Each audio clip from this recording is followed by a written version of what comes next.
Now let's talk about some macro related features which we've added to COMOSYS in this version.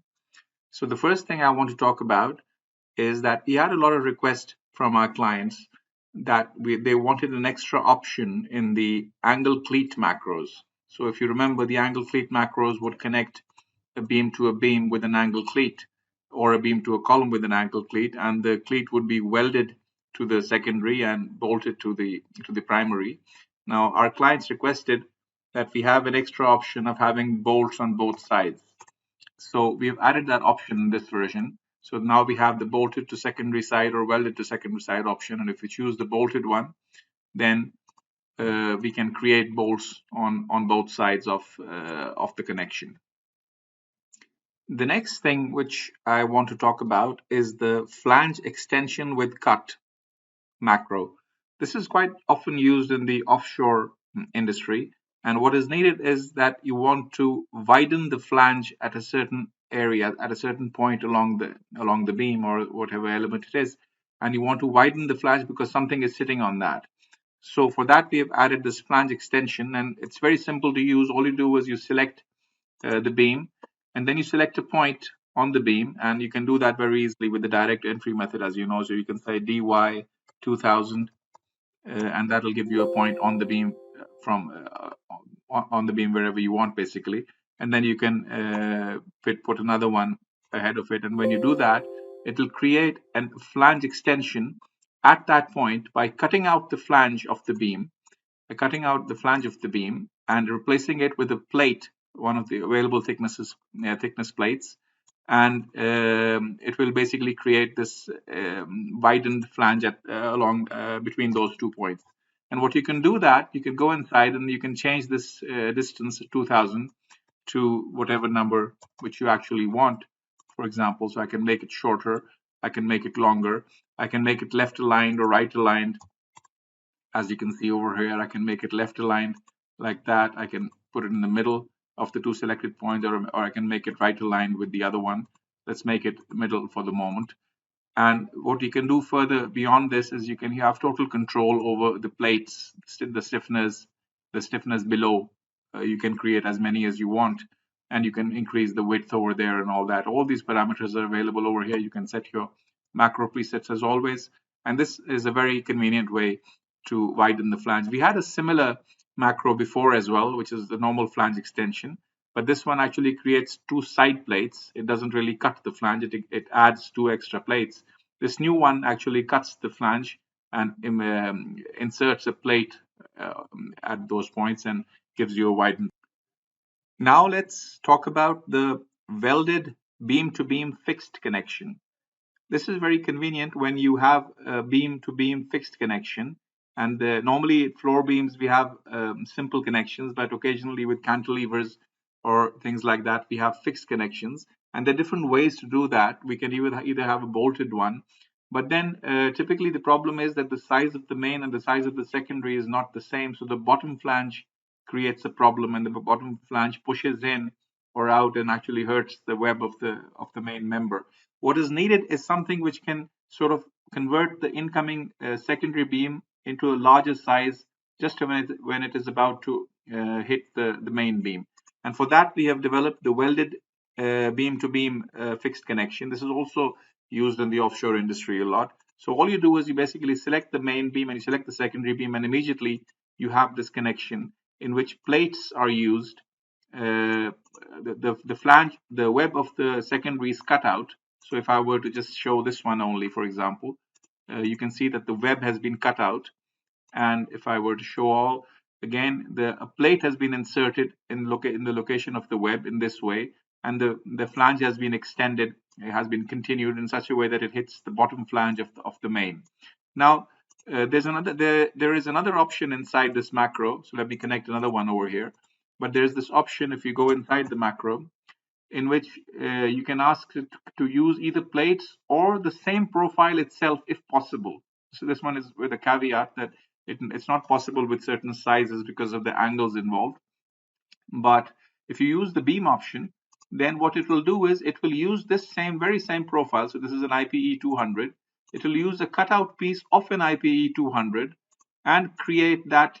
It will widen it basically to meet the bottom flange of the main member. Once again, this is a very convenient option. You have your welds over here and over here, and now you have a fixed connection between the two beams, and there is no problem with the bottom flange pressing into.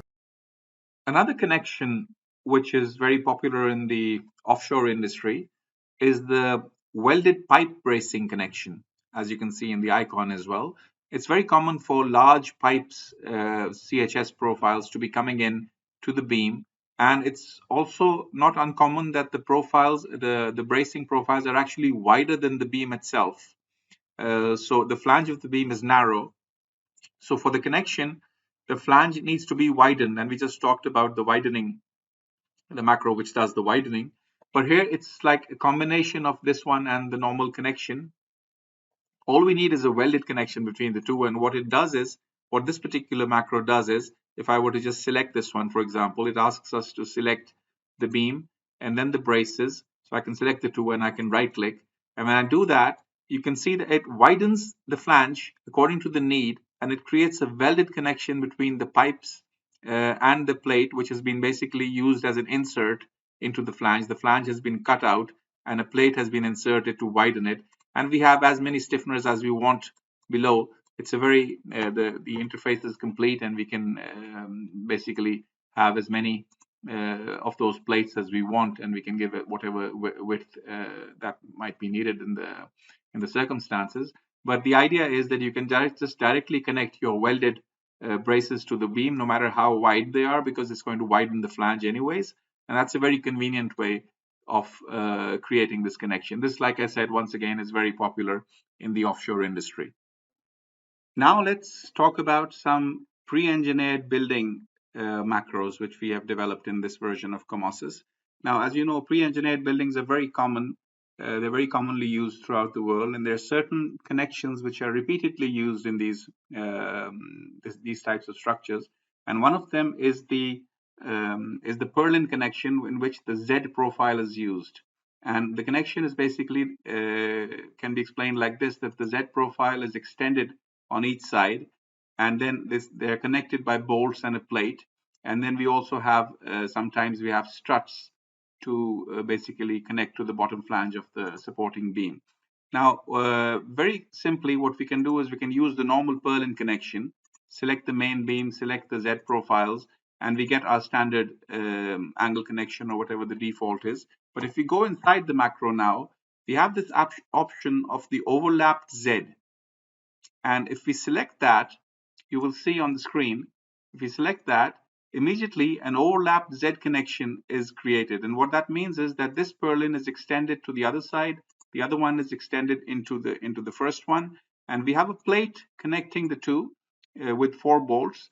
But then there are other bolts as well, which are just connecting the two purlins to each other at these points, according to the need. And what we can do with these now is, if I press the M enter button, I can go to the Z purlin tab, which is new, and I can actually ask for these struts to be created. And these struts will automatically change the IDs of the bolts as well. And if I do that, immediately those struts are created on either side of the connection. And now, since the bolt IDs are different, so this is a single bolt now because it's going through the strut as well, and this is a separate bolt. These two are one ID, and these 4 are one ID because they're going through the plate as well as the other one. So this is a very handy way of creating this new purlin, Z-type purlin, overlapped purlin connection, which we have now added to COMOSYS for in order for the connection of, or for the creation of pre-engineered buildings. Now let's talk about another macro which is used in the pre-engineered buildings sector, and that is the tapered end plate splice. And it's very common to have elements which are tapered, and one of them is tapered, the other one is straight, or both of them are tapered. And you need an end plate splice connection for such situations. So what we have developed is what you can see on the screen, the tapered splice connection. And all you need to do is just select it, select the first member, and select the second member, and immediately your complicated end plate splice connection with all the options of creating bolts in the different locations and the stiffness is created for you. This is very convenient, very easy to use, and it can be used not only for columns but also when you have some similar situation in the. Let's continue with more pre-engineered building connections. So another situation which is very common is for these wind columns on the facade to go and hit the roof beam, and over there we have connections from the bottom side to the bottom flange of the roof beam. And for that we have developed this PEB end plate to flange connection, and this is very simple to use. All you need to do is just select the main beam and then select the column, and once you do that, immediately this connection is created. The bottom flange is cut out and this plate replaces it because widening is needed at times. And another end plate is given at the end of the column. And you can have complete control over where the bolts are and whether the stiffener will be created or not. But this is very convenient connection, allows you to connect the column to the bottom side of the beam when the column is facing in this strong direction. Now, it is also possible that the column is not, the strong direction of the column is along this line rather than perpendicular to the beam. And this kind of situation is also possible. So the same macro works for that case as well. Once again, just select the beam and the column, and the connection is made with the same style. You have different styles inside. I didn't open those up to show before, but you can have the option of two-sided plates or one plate which with the bottom flange cut out, or you can have two plates at the sides as well. So once again, a very convenient way with complete control to create your PEB end plate to the flange connection. Now, moving on with pre-engineered buildings, we come to this very important connection between the column and the beam. And this is perhaps the most important connection of the structure. It is a moment connection, and it is done in different flavors and different styles. And usually we have very large panel zone shear forces in this area as well. So we've developed the knee connection for this case, and it's very simple to use. All you need to do is select the column and then select the beam, and immediately a very well-defined connection is made. And if you can see, because of this panel zone over here, a lot of times the thickness of the plate is not enough of the incoming beam, so you need a thicker plate over here. So this one basically cuts out the web of the tapered member in that area. So if I were to just show that one, for example, if I say show only, you can see that the element has been cut out like that. Let me go back to showing everything. And a plate has been put in there in place of the web, and it's a thicker plate than the web. And you can obviously change the thicknesses according to your need. But this one basically creates this connection, puts in the stiffeners. You have complete control over the bolts. You can even have this little extension over there, depending on where your purlins are. And you have, like I said, complete control over the bolts as well. So this allows you to create this very complicated connection with a few clicks. You replace the web of the beam. You replace it with a thicker plate, and you have a working connection for this kind of situation, which is very common in PEB type structures. Now, another way of doing this connection is to, instead of cutting the web out and replacing it with a plate, you can also have doubler plates. So you can let the beam run through, and you can have two plates on the back and front side, and that's the doubler plate option, because basically, like I said, you have these high stress shear stresses in this area. And in this case, we have another option. We can use the column and the beam. Instead of cutting the web, so this, if I just show this only, you can see that the web has not been cut. It continues till the end. But what we have is these extra plates which have been added, and these are doubler plates, and they've been welded to the web to thicken it in that area.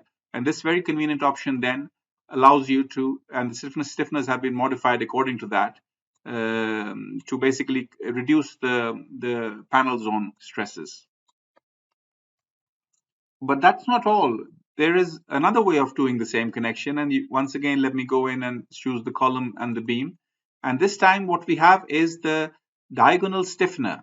This is another way of making the same, of reducing the panel zone stresses. You basically put in a diagonal stiffener from end to end, and we have complete control over the geometry. And the good thing about this is that instead of 3 different macros, all of them have been collected into this one single macro, and within that macro you have these options of creating this diagonal stiffener or doubler plates, or basically the removal of the web and insertion of a thicker plate to take care of those high stresses. So this is a very important macro which we've added. It's called the knee connection, and it is there for, like I said, the pre-engineered building sector. And this connection is everywhere. It's rampant.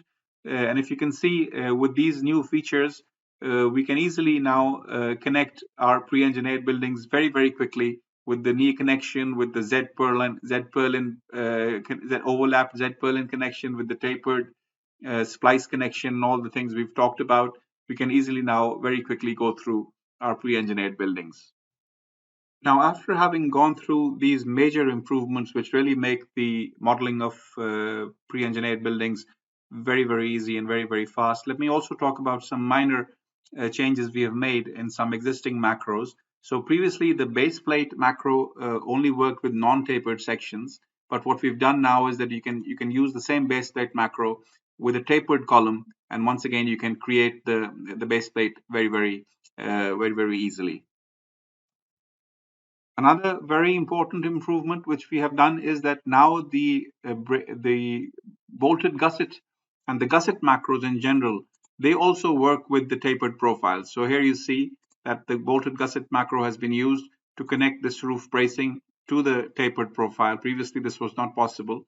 You needed to do some things manually. And now you can very easily just use the normal bolted gusset connection with the tapered elements, and your macro is done very quickly for you. Similarly, your girt macro and the other options for the girt and purlin macros now also work. All these options now also work for tapered members. Whenever the tapered member is the main member, previously you could not connect using these macros, but now you can with the new version of COMOSYS. So that is a brief summary of the macros that we've added in this new version. As you can see, we've talked about a lot of macros regarding the offshore industry, regarding the pre-engineered building sector, general improvements and all. There's a lot we have done in the last 6 months, and the user will be much more satisfied with the new version. And we've been listening to our clients, like I said, but this was a brief summary of only the macros which have been added to COMOSYS. And as you can see very easily, these will really help you get your modeling done much faster.